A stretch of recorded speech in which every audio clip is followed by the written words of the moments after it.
हर हर महादेव सभी को। जय माँ दुर्गा। माता बंगलामुखी देवी हिंदू धर्म में 10 महाविद्याओं में से 8वीं महाविद्या है। इन्हें माता पिताम्बरा भी कहा जाता है क्योंकि संपूर्ण सृष्टि में जो भी तरंग हैं वे इन्हीं की वजह से हैं। माँ का यह स्वरूप देवी पार्वती का उग्र स्वरूप है और उनके इस रूप का मुकाबला सारे ब्रह्मांड की शक्ति मिलकर भी नहीं कर सकती हैं। शत्रुनाश, वाग सिद्धि, वाद विवाद में विजय के लिए इनकी उपासना की जाती है। इनकी उपासना से शत्रुओं का स्तंभन होता है तथा जातक का जीवन निसंकट हो जाता है। किसी छोटे कार्य के लिए तथा असाध्य से लगाने वाले कार्य के लिए 1 लाख मंत्र की जाप करना चाहिए। बंगलामुखी मंत्र का जाप से पूर्व बंगलामुखी कवच का पाठ अवश्य करना चाहिए। स्वरूप नवयौवना है और पीले रंग की साड़ी धारण करती हैं। सोने के सिंहासन पर विराजती हैं। 3 नेत्र और 4 हाथ हैं। सिर पर सोने का मुकुट है। स्वर्ण आभूषणों से अलंकृत है। शरीर पतला और सुंदर है। रंग गोरा है और स्वर्ण जैसी कांति है। स्वमुखी है। मुखमंडल अत्यंत सुंदर है जिस पर मुस्कान छाई रहती है जो मन को मोह लेता है। स्वतंत्र तंत्र के अनुसार भगवती बंगलामुखी के प्रादुर्भाव की कथा इस प्रकार है। सतयुग में संपूर्ण जगत को नष्ट करने वाला भयंकर तूफान आया। प्राणियों के जीवन पर संकट को देखकर भगवान विष्णु चिंतित हो गए।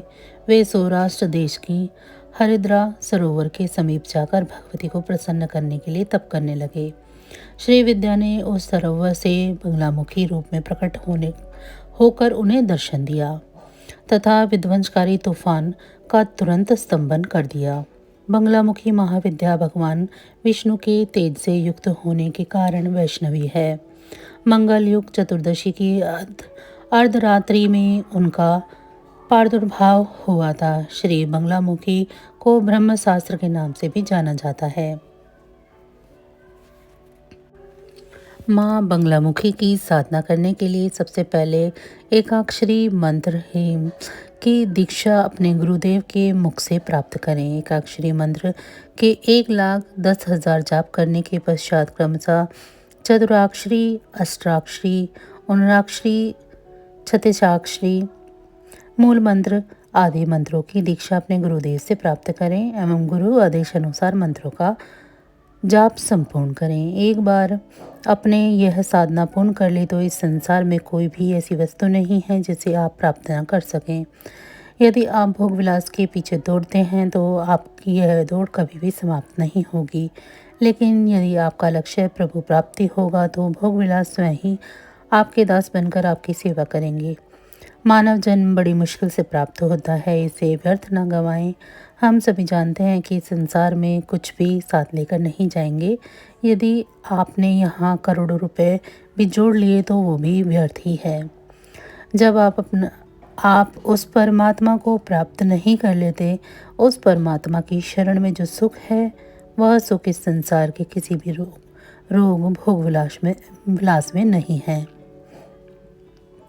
माँ बंगलामुखी जी 8वीं महाविद्या है। इनका प्राकट्य स्थल गुजरात के सोरापट क्षेत्र में माना जाता है। हल्दी रंग के जल से इनका प्रकट होना बताया जाता है, इसीलिए हल्दी का रंग पीला होने से इन्हें पीताम्बरा देवी भी कहते हैं। इनके कई स्वरूप हैं। इस महाविद्या की उपासना रात्रि काल में करने से विशेष सिद्धि की प्राप्ति होती है। इनके भैरव महाकाल हैं। माँ बंगलामुखी सद्भाव शक्ति की अधिष्ठात्री हैं, अर्थात यह अपने भक्तों के भय को दूर करके शत्रुओं और उनके बुरी शक्तियों का नाश करती हैं। माँ बंगलामुखी का एक नाम पीताम्बरा भी है। इन्हें पीले रंग अति प्रिय है, इसीलिए इनके पूजन में पीले रंग की सामग्री का उपयोग सबसे ज़्यादा होता है। देवी बंगलामुखी का रंग स्वर्ण के समान पीला है, अतः साधक को माता बंगलामुखी की आराधना करते समय पीले वस्त्र ही धारण करने चाहिए। देवी बंगलामुखी 10 महाविद्याओं में 8वीं महाविद्या है। यह स्तमन की देवी हैं। संपूर्ण ब्रह्मांड की शक्ति का समावेश है। माता बंगलामुखी शत्रुनाश, वाक सिद्धि, वाद विवाद में विजय के लिए इनकी उपासना की जाती है। इनकी उपासना से शत्रुओं का नाश होता है तथा भक्त का जीवन हर प्रकार की बाधा से मुक्त हो जाता है। बंगला शब्द संस्कृत भाषा के वालंगा का अपभ्रंश है, जिसका अर्थ होता है दुल्हन की जिसका अर्थ होता है दुल्हन। अतः माँ के अलौकिक सौंदर्य और स्तंभन शक्ति के कारण ही इन्हें यह नाम प्राप्त है। बंगलामुखी देवी रतन जड़ित सिंहासन पर विराजती हैं। रत्नमय रथ पर आरूढ़ हो शत्रुओं का नाश करती हैं। देवी के भक्त को तीनों लोकों में कोई नहीं हरा पाता। वह जीवन के हर क्षेत्र में सफलता प्राप्त करता है। पीले फूल और नारियल चढ़ाने से देवी प्रसन्न होती हैं। देवी को पीली हल्दी के ढेर पर दीपदान करें। देवी की मूर्ति पर पीला वस्त्र चढ़ाने से बड़ी बाधा भी नष्ट होती है। बंगलामुखी देवी के मंत्रों से दुखों का नाश होता है। पीताम्बरा की उपासना से मुकदमा में विजयी प्राप्त होती है। शत्रु पराजित होते हैं, रोगों का नाश होता है, साधकों को वाक सिद्धि हो जाती है।